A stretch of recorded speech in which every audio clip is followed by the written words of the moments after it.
well. It was, I think why it felt so, because it was such a tricky first defence, and there was a lot of people out there. Listen, they're all the same people now. Said I was going to dub Barroso, then there was fighting who was going to get knocked out Barroso. Barroso probably wasn't all that good. That's what I'm going to say now, so we're never going to please everyone, but it was nice to have I don't want to say a defining fight, but it was a fight I'll be remembered for a bit. Was it all part of the game plan then to let Barroso come on strong early? Yeah, definitely. We had to drag him into us like he'd not been in before, and it worked hard. And I know for a fact they'd underestimated me. They thought they was going to turn up and they was going to pull me over. I really believe that, and I knew in 30 seconds, a minute exactly the way that fight was going to go. Is it difficult for you, Joe, when you have to tell him to go in and trade and take shots because you know Barroso all the time? Yeah, definitely. I was very nervous going into this fight. I spoke to everybody, but I always felt Barroso. I'd only done 8 rounds, and that was 5 years ago. And I just thought sometimes, listen, you've got to get hit on the outside, and I was getting hit on the inside and hit back. And I said to him we had to go in the eye of the storm and have some rough moments, keep it tight. But whilst we were in there, keep it tight and make Barroso work really hard, which he did do. And I was surprised how quick he came apart. To be honest, he was lifting up and falling in his shots, and then Anthony all of a sudden after 2 rounds started chipping away with a jab, then a good right hand to the body, then a good right hook. And Barroso, he might like hitting people, but don't like getting hit himself. And I said to Anthony, I think it was after round 5, where Anthony, I'm so proud of you. You're doing brilliant for now. Just stick with it. We've got this. Obviously with Stephen in America, he was doing really good, and that one we slipped off cost him, and I couldn't allow Anthony to have any slip up whatsoever because we knew how hard Barroso hit. But Anthony stuck to the game plan, and he's still the world champion. In those first 2 rounds, then it didn't look like you even wanted to throw a punch and just let him knock himself out. Was that hard for you to do? I'm sorry, you said. Was that difficult for you in those first 2 rounds where you didn't really throw much and you just let him tire himself out? Was that difficult for you to not move as well as you usually would? Honestly, I know people might say you enjoyed it, but I enjoyed it because I could feel him shot by shot. More and more was coming out of him, and I could see him getting frustrated, thinking, I'm not getting through. I mean, my face might tell a bit of a different story, but I didn't think I got hit that much. I just looked in the mirror, I must have took a fair few. But no, honestly, I knew one thing I can do is stick to a plan. Joe, you don't get praise easy, but Joe does say I can stick to a plan, and I'm tonight. Did you feel like the 5th round was where the fight changed for you? Was the 5th round when I hit him when he went down? But that was the 6th, and the 5th you landed a big uppercut. I felt round by round I was getting more and more into it. I said to Joe, I think it was in the 2nd or 3rd, I only clipped him with a left up to the body. I knew he felt it. It was only half a shot, I skimmed off him, but I knew he felt it, so I knew if he started landing good body shots, it would be a matter of time. Joe, congratulations on the tactics today. How well do you think Andy implemented your game plan? Carry out to the team. Listen, it's like a football manager. They only can tell the team how to play. It's up to them going out. But listen, we was back here in February and I took unbelievable stick, rightly so. But like I say, for all them that were quick to slay me, I hope they go on Twitter tonight. They're all very opinionated. Come back down, hold their hands up. We've got to give it one way. So we've got to give it the other way. So you all give it me in February. We'll come out now and give it back, and not just give it me, but give it Anthony Crolla. What a performance! This fella just keeps getting better and better and better. And what an atmosphere, what a crowd and what a turnout. And I know the show went on late, but the fans stuck there, and like Anthony said, this is his fortress now, and no one's coming in here and taking away that from him. How does his performance compare for a first defence for a British world champion? Listen, you can see that in the bookies beforehand, that no one had Crolla to win by knockout. Everyone thought he was going to get knocked out. And Crolla just went in there tonight and ripped up the form book and made a fool of the bookies, so that tells you everything. He went in there and he took on the most feared lightweight, hardest punching lightweight in the world, and Barroso's people came up to me and went, you've got the #1 lightweight in the world there. And I went, thank you very much, I know that. And it was the fact you were a dog being for world champion, was that a motivation? Yeah, it was just fuel to the fire. You say you're rare, you get a champion underdog, especially in his first defence, but I've said it before, time and time again when I've been underdog, I've had Barroso and it's worked for me, and I didn't think I should have been underdog, but it's something I didn't mind, like I say, I just want my mates to money, that's all. You certainly earned yourself a nice easy defence if you wanted it, but I get the impression you don't really do easy, so I don't know, honestly, listen, whatever the team say, I'm just the one who gets in there and fights. it doesn't matter me. Like say, ISMAEL BARROSO was probably the most feared lightweight in the world. I had no problem getting in with him, and I've got no problem getting in with any other lightweight. I'm going to call names or like that, but it doesn't matter me who I fight. So you're number one lightweight in the world after that now, I've certainly stated my claims, and everyone's always going to have their opinion. But I think I've certainly put a bit of weight behind it with that performance. And you've just beat your mandatory challenger. Yeah. Fantastic performance for yourself. Will you have a voluntary before you then look to unify the division? We'll have to ask Eddie. It's whatever they say, whatever they reckon is the best fight going forward. I'll do like I'm always in the gym. I think I'm improving all the time. I just have a little short break with my family, and we'll look at when we're out next.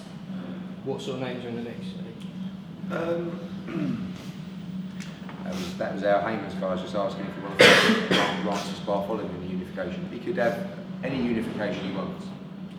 So he could have Bartholomew, he could have Zlatikanin against Marsili winner, or Linares if he gets put in WBC Diamond, Flanagan, doesn't really matter. He could have a voluntary, a nice voluntary. But, you know, basically, you know, what happens is I put the options to Anthony and Joe, and they'll decide what they want to do. But, you know, that was an horrible position to be in tonight, and we had to take it on the chin, because the WBA gave us the rematch, and they set forth the rules thereafter. We probably could have swerved it with a little bit of ducking and diving, but he didn't want to swerve it, and he was so intent on fighting Barroso. And I did say to him, if you beat Barroso, it takes you to another level, and it is. And you know, there'll be questions about Flanagan, and you know, and this isn't a night, in my opinion, to talk about that. But that is obviously one of our options. But with Anthony, the goal with any fighter in this horrible sport is to make sure that they build a future for themselves. And he's on the way to doing that. We're nowhere near, but every time you win, it's just another step up the ladder to the place you want to be when it's all over. And I don't really look at how far he can go. You know, that's up to Joe. I look at how can I get Crolla in a position where he lives the kind of life and he has the position in life that he wants to have. And we're nicely on the ladder. And now I'm under pressure because I'm going to have to give him another fucking load of money for the next one. But he's a joy to work with, and it's so pleasing that, you know, you never find one person that will say a bad word about him. And normally when you get someone like that, they do quite well, and they sort of pick, you know, they have Darren Barker, you know, wins a world title, amazing night, and then boxes Felix Stern, gets injured, and that's him done. Now, he's gone out, he hasn't just had a standard defence, he's beaten probably the most dangerous lightweight in the world, and the phone's going mad. So he's in such a wonderful position, and you're in a position as well in boxing at the moment where there's so many big fights and big nights. You know, we had just under 7,000 tonight. It was okay, but it's hard graft. Good fight that I felt should have done more. But I think that slowly by slowly we'll end up filling this place. You know, Adam Smith just said to me then, we've got to throw the kitchen sink at Crolla. He's got everything. Where do you think this night ranks in memorable boxing nights in this arena? I spoke to an old man, he says he thinks it was one of the best performances ever in a British ring.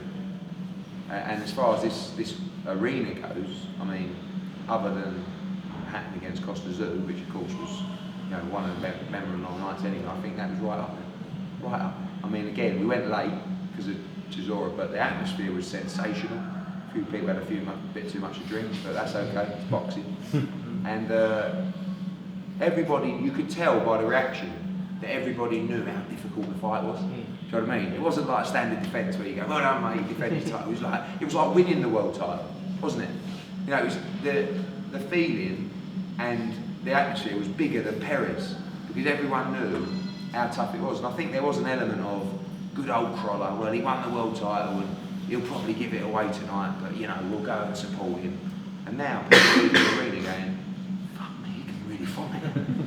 You know, and I'm so excited about the future. I mean, he can do whatever he wants. Most top level fighters have between 2 and 3 fights a year.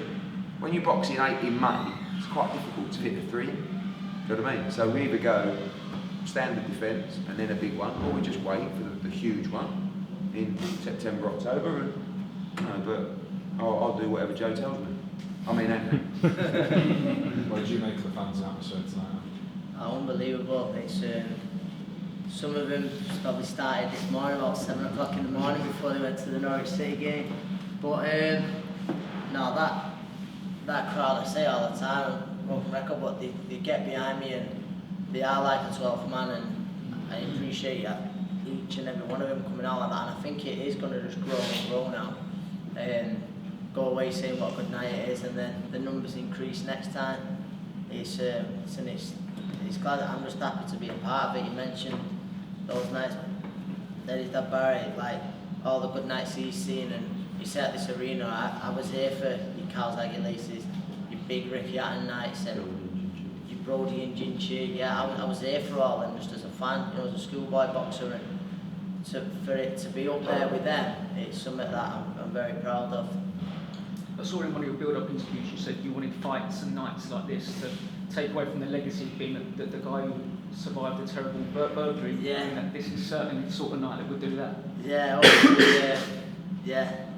That can get dropped a little bit. I think that one's it. I've forgotten about it. Yeah. You know when you guys were in camp and you're reading things, you're always training, and you read these opinions and this is mandatory, maybe he's gonna lose, he's the underdog. Yeah. How does that do push you off? What do you two talk about when you talk about these things? Just laugh about it. Yeah. Just laugh and just go. We'll just laugh about it, to be honest. Just all stick fine for about 6 sticks and so just laugh about it, because the unit you see in the gym out there tonight, we had 5 on the bill, 5-1. The change room, round the poser and came in, we're a tight knit room, we know what we're capable of, and the lads went out there and showed that tonight. Marcus Morrison, Paul Smith, Jose Burton, Cam Johnson, and the jewel in the crown, Anthony Crolla there, doing it tonight. So, listen, we use it for fuel sometimes, but like you said, when we give an opinion, I'm very much great. You can have your opinion, good, but when we do it right, give the plaudits right. Don't be saying Barroso was shot because Kevin was shot and all that now. Anthony Crolla proved tonight he's the best lightweight in the world. I was sitting ringside watching the fight. I was also watching the Twitter feed of all the boxing journalists and stuff, talking to fans. The Sky commentators obviously must have been saying that, this is the game plan, he's going to wear him out, and people were saying, oh, don't be stupid, this commentary's ridiculous, he's just getting his ass beat. Then you stopped him, that's where it went dead. That's exactly it. Listen, those are the same people. It's the blowjob club on Twitter. There's around 20 of them, around 50 different accounts. They'll suck each other off. That's it. Yeah, no, that's it. Like I said, they're the same people. Also, same people who say Joe's not got a gym, but he's not got any champions. Them people. Do you feel like you get the respect you deserve after this?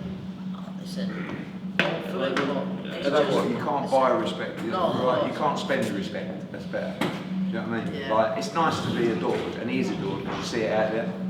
But at the end of the day, mate, this sport is so tough. I mean, he had to weather the storm for 2 or 3 rounds, and he was taking some horrible pisses around the ears and got cut, and he marked up after the first round.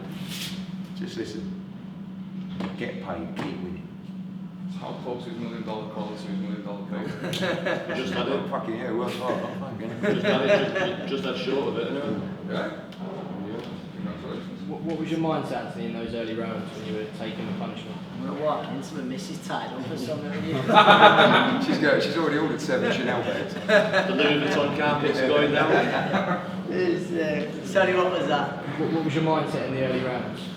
It was just to stay tight, let him punch himself out a little bit, or just stay switched on. And if there was any little counters, I should have probably counted a few more early on, but I just wanted to be careful. I felt comfortable in there. Like one of his asked, how hard was it to stick to that plan? It wasn't. Scott got criticised for defending the he probably did, but Scott was saying I was just enjoying myself. He wasn't really getting it, but he wasn't doing much back. And like I said, I knew Barroso was coming apart a little bit, so I was comfortable in there for a few more rounds. And so I remember looking over, not at the ring girl, but she had the card. And I remember seeing 6, and I thought, brilliant. I know he's going, but I just didn't want it to be. He was going so fast. I didn't want it to be 9, and he starts seeing the finishing line and stuff like that. Do you think this could be a good omen for Amir Khan in Las Vegas, also in a tough fight? Yeah, hopefully. He's an underdog himself, Amir, and hopefully if he sticks to his plan, what's set out by his trainer, a great trainer in Virgil, he can do the same. as you said, you don't like to blow your own trumpet, you're very modest, but after a night like this, what do you think that you can achieve in terms of dominating this division? So now I've got the right hand behind me, so delivering those big fights, delivering them here at the arena. If we go on the road, we'll go on the road, give them an away day. It doesn't matter, but as long as I keep performing and I keep improving like I have to, so who knows where I've gone. Personally, I'd like to see on Monday morning Anthony Crolla getting the credit and the column spaces that he deserves in all the national papers. Because last year he was one of the most viewed fighters in the Sky. There'll be a good turnout again tonight. And if that was, and this is not going to end, but if that was a Joshua tonight, he's the heavyweight champion. We've got a world lightweight champion here that's come back from India. He should be getting the column space and the inches plastered all over the papers Monday. And if Amir wins, obviously we're in competition with him, I'm sure he'll take him, but if he doesn't, then give credit where it's due, because everyone should be proud of Anthony Crolla.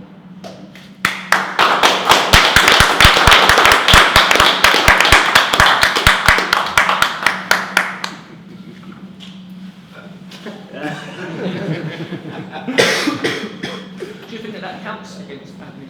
Sometimes he isn't loud and leery? Yeah, probably, because like at the press conference, Barroso sort of half gave it to him and he just couldn't stop laughing.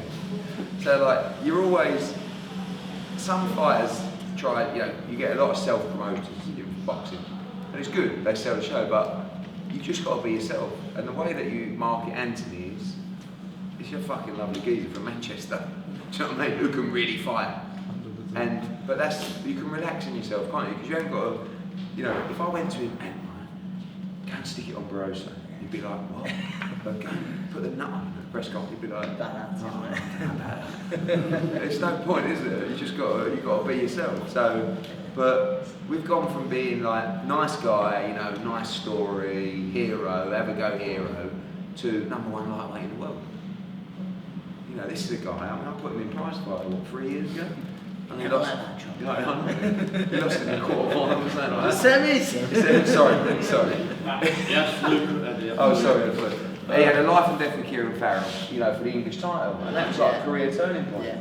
Yeah. And getting the Admiral fight was a miracle. Got it, and then obviously and then getting the Perez fight was a miracle. Get robbed, and it's like he's already been robbed. Well, he made it, but he tried to help him. And then you get the rematch, knocks him out, and then you get the mandatory. Barroso is like, does this ever stop the bad luck? And he knocks him out. What are your holiday plans now? He's taking all of them. He can take the whole room.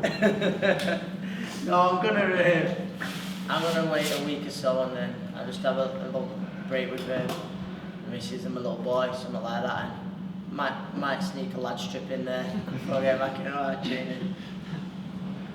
But yeah, no, even if it doesn't bother me, see what Joe says, but this week I'll probably just do some light stuff. I'm not like Scott Quick, man, he'll be training, tomorrow being fought tonight, but I always try and take over and stuff like that. Rotterdam for the darts? What's that? Rotterdam for the darts? That's a shout.